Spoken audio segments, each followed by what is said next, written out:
Yes, hello ladies and gentlemen, welcome back to another episode of Disclosures of the Third Kind. You're listening to me, Christian Stefanizzi. Today's going to be a sort of a talk about an abduction case that I read in Linda Moulton Howe's book, A Strange Harvest. I find it a really interesting one. More so, this particular abduction is a lady named Judy Doraty, I think is how I say it, in 1980. What occurred is that she was with her friends in the car.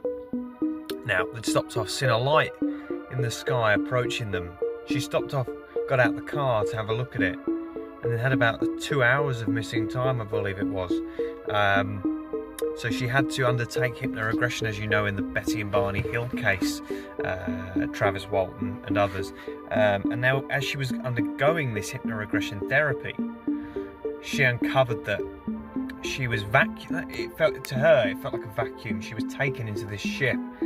And not just her, though. It was strange. The beings were grey type beings, which is quite common in abduction cases. But as they were abducting her, it felt like she was being vacuumed up, taken up. She couldn't do anything about it. She was paralysed. And she also noticed that there were animals also being taken at the same time. One animal, I think it was a cow, or said she was screaming, screeching, and didn't want to go, and it was being pulled up.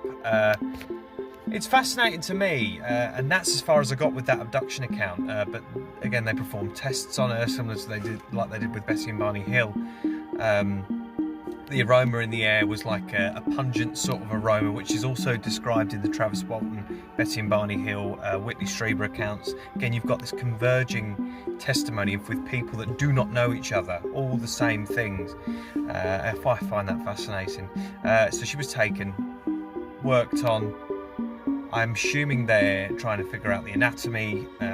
Same with the animals, with the cows. They're trying to do the same thing. Figure out what the anatomy is, do studies, similar to what we would do when we send probes to Mars, etc. That's what I believe that's what's happening. In my opinion, I've read so many accounts that I believe what's happening is they're sending probes here, and then they're sending the motherships or the saucers to do the inspections and do the work and check out on us. Again, we're all sort of thinking, well, is this real or not? Why would we're thinking that these things are actually happening? You know, we send probes to Mars, and I wonder if there's anything on Mars. Thinking, well, what's that? Is that actually real? Questioning if something, not that they've found any life on Mars itself, but it's just an example. So they send small probe spheres, which I've seen. If you've seen a video of mine recently from Delamere Forest, I took a video of a probing sphere. It went straight over my head. That blew my mind. But again, I think they send probes first, they scout the area, then they send in the ships, which means they have to have a base close by. Where that base is, I don't know. Whether it's underwater, so on the other side, on the dark side of the moon, I do not know. But I know for a fact that we're seeing things like probes going through the atmosphere, coming through, doing a scout, doing a reconnaissance, and then we see abductions, the motherships. It's the same. You've got Roswell, 47, and you don't start having abductions until the late 50s, early 60s. So potentially they were doing a reconnaissance around the United States, around Russia, and then the abductions start happening afterwards.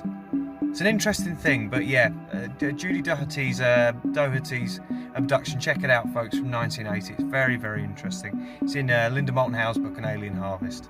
Follow me, ladies and gentlemen. I'm Disclosures of the Third Kind. Keep watching those skies.